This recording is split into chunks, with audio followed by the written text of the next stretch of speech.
It was meant to be a weekend of fun and relaxation for the four friends, Jack, Emily, Mike, and Sarah. They had planned a camping trip in a remote forest, hoping to escape the stress and chaos of their daily lives. The first day was filled with laughter and stories around the campfire, but on the second day, everything changed. The group decided to go on a long hike, eager to explore the untouched beauty of the forest. As they walked, the trees grew denser, and the path became less defined. They didn't mind getting a little lost. It added to the sense of adventure.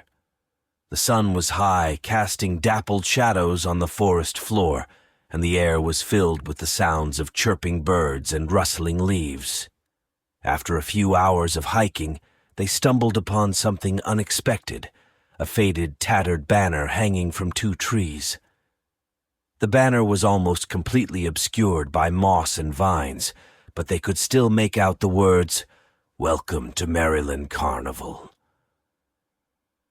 The lettering was in a cheerful, playful font, but the sight of it in such a desolate place sent a chill down their spines. Curiosity got the better of them. They decided to follow the direction the banner pointed, their excitement mixed with a growing sense of unease.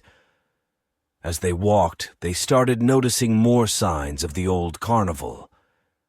Brightly painted wooden signs lay rotting on the ground, and rusted metal gates peeked out from behind thick undergrowth. The deeper they ventured, the more the forest seemed to reclaim the remnants of what must have once been a vibrant, bustling place. The first major structure they encountered was an old ticket booth, its glass shattered and its paint peeling. Jack approached it and saw old, faded tickets strewn about the floor, as if the last carnival goers had left in a hurry. He picked one up, and the paper disintegrated in his hand, turning to dust. Next, they came across a row of game booths. The prizes, once colorful stuffed animals and shiny trinkets, were now nothing but mounds of moldy fabric and rusted metal. The air grew thicker, and an eerie silence settled around them, broken only by the occasional creak of metal or rustle of leaves. Their sense of foreboding deepened when they found an old map of the carnival grounds pinned to a tree. The map was weathered and almost unreadable, but it showed the layout of the attractions: the Ferris wheel, the House of Mirrors, the Big Top, and various other rides and booths. The friends exchanged uneasy glances, but were too intrigued to turn back. As they entered the heart of the carnival, they came across the Ferris wheel. The once bright paint was now a faded, peeling mess, and the metal structure was covered in rust and ivy. The seats, hanging by chains, swayed gently in the breeze, emitting ghostly creaks. It was as if the carnival was alive, watching their every move. Despite the growing sense of dread, the friends pressed on. They felt an inexplicable pull, a need to uncover the secrets hidden within this forgotten carnival. Little did they know, their curiosity would soon lead them into a nightmare far worse than they could have imagined. As the friends ventured further into the forgotten carnival, the atmosphere grew more oppressive. The once vibrant attractions now stood as decayed monuments to a past filled with joy and laughter. The Ferris wheel loomed in the background, a rusting giant against the gray sky, its creaking an ominous reminder of the passage of time. They moved towards the House of Mirrors, drawn by its twisted, broken facade. The entrance was adorned with shattered glass and twisted metal, a grotesque parody of its former self. Emily, leading the group, pushed open the door with a loud creak that echoed through the silent air. Inside, the mirrors were cracked and foggy, reflecting distorted versions of themselves. Shadows seemed to move in the periphery, adding to the sense of disorientation. As they navigated the labyrinthine corridors, the reflections became more unsettling. The mirrors seemed to warp their images, making them appear twisted and monstrous. A cold shiver ran down Sarah's spine as she saw a reflection of herself with hollow eyes and a twisted smile. She turned away quickly, her heart pounding. In the center of the house of mirrors, they discovered a small, dusty room. In the middle stood an old wooden chest, its surface covered in intricate carvings. Mike, his curiosity piqued, approached the chest and carefully opened it. Inside, they found a collection of old photographs and newspaper clippings. The images showed the carnival in its heyday, filled with smiling families and colorful attractions. But as they flipped through the photographs, the images grew darker, showing accidents and mysterious disappearances. One newspaper clipping caught Jack's eye. The headline read, "Mysterious Disappearances at Maryland Carnival." The article detailed the unexplained vanishings of several visitors and workers, all of whom were last seen near the big top. The carnival had been shut down abruptly, and the owners had vanished without a trace. The town surrounding the carnival had eventually been abandoned, leaving the once thriving attraction to rot. The friends exchanged uneasy glances. The stories were chilling, but they felt compelled to continue their exploration. They left the House of Mirrors and made their way towards the big top, the heart of the carnival. The massive tent, once brightly colored, was now a tattered remnant of its former glory. The fabric flapped in the wind, creating an eerie melody that seemed to beckon them inside. As they approached the entrance, the air grew colder, and a sense of foreboding settled over them. They hesitated for a moment, but their curiosity pushed them forward. Inside, the big top was dark and silent, the only light coming from the holes in the roof where the sun streamed through in eerie beams. The center ring was filled with old, broken circus equipment. Rusted cages, toppled bleachers, and a torn trapeze netting created a chaotic scene. The smell of decay and mold was overwhelming. In the shadows, they could see faint movements, as if the remnants of the carnival's performers still lingered. As they ventured further into the tent, they discovered a makeshift stage at the back. On it stood a lone figure dressed in a tattered clown costume. Its back was turned to them, but they could see its shoulders rising and falling as if it were breathing. A sense of dread washed over them as they realized they were not alone. They froze, unsure of what to do.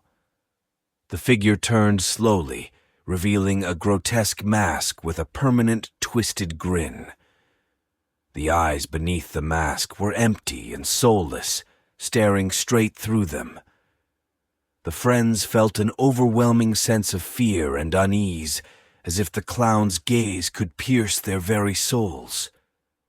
They backed away slowly, but the clown began to move towards them with a deliberate, menacing gait. Panic set in, and they turned and fled from the big top, their hearts pounding in their chests. They didn't stop running until they were back at the entrance of the carnival, gasping for breath and shaking with fear. The friends knew they had uncovered something terrible, something that should have remained forgotten. The abandoned carnival was not just a relic of the past, but a place of darkness and horror. They had to find a way to escape before the sinister force that haunted the carnival claimed them as its next victims. Night fell quickly, and the once curious adventurers were now desperate to leave the carnival grounds. However, the way they came seemed to have vanished, replaced by thick, impenetrable forest. The paths they had taken now led them in circles, and every turn seemed to bring them back to the decaying attractions they had tried to flee. The friends huddled together, their flashlights casting shaky beams of light in the oppressive darkness. The air was thick with an eerie silence, broken only by the distant, faint laughter that seemed to come from nowhere and everywhere at once. They felt watched, as if the very trees had eyes, observing their every move. Jack suggested they head towards the funhouse, hoping to find some clues or perhaps another way out. The funhouse, once a place of joy and laughter, now stood as a menacing silhouette against the night sky. Its once bright, whimsical paint was now faded and peeling, giving it a sinister appearance. Inside, the funhouse was a maze of warped floors, distorted mirrors, and collapsing walls. The air was thick with dust and decay, making it difficult to breathe.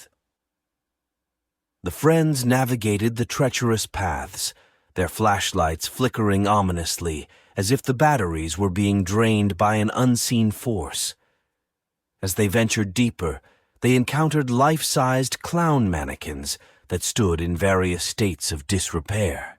Some were missing limbs, others had their faces cracked and eyes gouged out. The mannequins seemed to follow their every move, their empty gazes tracking them through the maze. Emily, leading the group, stumbled upon a hidden door at the back of the funhouse. The door was slightly ajar, and beyond it lay a narrow staircase descending into darkness. The group hesitated but decided to proceed, hoping that this might be their way out. The stairs creaked under their weight, each step echoing ominously in the confined space. At the bottom, they found themselves in a small, dimly lit room filled with old carnival memorabilia. Posters, costumes, and photographs littered the floor, telling the story of the carnival's heyday. But amidst the nostalgic relics, they found something far more disturbing, a collection of newspaper clippings detailing the disappearances and deaths associated with the carnival.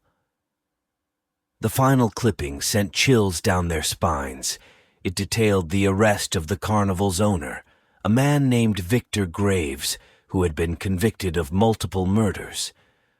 According to the article, Graves had been obsessed with preserving the carnival and had turned to dark rituals to ensure its survival. He believed that the souls of those who died within the carnival would keep it alive forever. Suddenly, the temperature in the room dropped, and they felt an overwhelming sense of dread. The door behind them slammed shut, plunging them into darkness. Panic set in as they fumbled with their flashlights, the beams flickering weakly. In the shadows, they saw movement, a figure lurking just out of sight. They realized they were not alone. The malevolent force that had claimed so many lives in the past was now coming for them. They had to find a way out before it was too late. The friends scrambled to find an exit, their hearts pounding in their chests. The oppressive darkness seemed to close in around them, suffocating their hope. Jack led the way, his flashlight flickering as he pushed against the walls, searching for any sign of an escape route. In the corner of the room, Sarah found an old, rusted trapdoor hidden beneath a pile of debris. With trembling hands, she cleared the rubble and heaved the door open. A foul stench wafted up from the darkness below, but it was their only chance. One by one, they descended into the unknown, hoping the tunnel would lead them to safety. The tunnel was narrow and suffocating, the air thick with moisture and decay. Their flashlights barely penetrated the darkness, but they pressed on, driven by fear. The sound of their footsteps echoed ominously, and they could hear faint whispers that seemed to emanate from the very walls. After what felt like an eternity, they saw a faint light at the end of the tunnel. Relief washed over them as they hurried towards it, desperate to escape the horrors of the carnival. As they emerged, they found themselves in a clearing, the morning sun casting long shadows across the grass. But their relief was short-lived. Standing in the center of the clearing was the twisted clown from the big top, its eyes burning with malevolent intent. In its hand, it held a rusty machete, stained with the blood of its previous victims. The friends froze in terror, realizing they were face to face with the source of their nightmares. The clown moved with unnatural speed, closing the distance between them in an instant. Jack, in a desperate bid to protect his friends, lunged at the clown, but the machete struck him down with a single brutal swing. Emily and Sarah screamed, their voices echoing through the forest as they watched their friend fall. Mike, driven by a surge of adrenaline, grabbed a large branch and swung it at the clown. The impact sent the clown staggering back, giving them a moment to run. Emily and Sarah bolted towards the trees, their hearts pounding with fear. Mike followed, glancing back to see the clown regaining its balance and coming after them. The chase was frantic, the friends weaving through the dense forest, branches whipping at their faces. The clown's laughter echoed through the trees, a haunting reminder of their impending doom. They knew they couldn't outrun it forever, but they had to try. In a desperate bid for survival, Emily and Sarah split up, hoping to confuse the clown and increase their chances of escape. Mike stayed with Emily, his protective instincts driving him to ensure her safety. They could hear the clown's footsteps growing fainter, but they knew it was only a matter of time before it found them again. They reached a river, its waters rushing swiftly over the rocks. Emily stumbled and fell, her ankle twisting painfully. Mike helped her to her feet, but they could see the clown emerging from the trees, its machete glinting in the sunlight. With no other options, they jumped into the river, letting the current carry them away. The cold water shocked their systems, but it was their only chance. They held on to each other, praying they would make it to the other side. The current swept them downstream, away from the carnival and the horrors that awaited them. As they emerged from the water, soaked and shivering, they found themselves on the edge of a road. A car was approaching, and they waved frantically, hoping for rescue. The car stopped, and a kind stranger helped them inside, taking them to safety. In the end, only Emily and Mike survived, forever haunted by the memories of the forgotten carnival and the friends they lost. The police investigated the area, but found no trace of the clown or the horrors they had described. The carnival remained a dark secret, hidden in the depths of the forest, waiting for its next victims,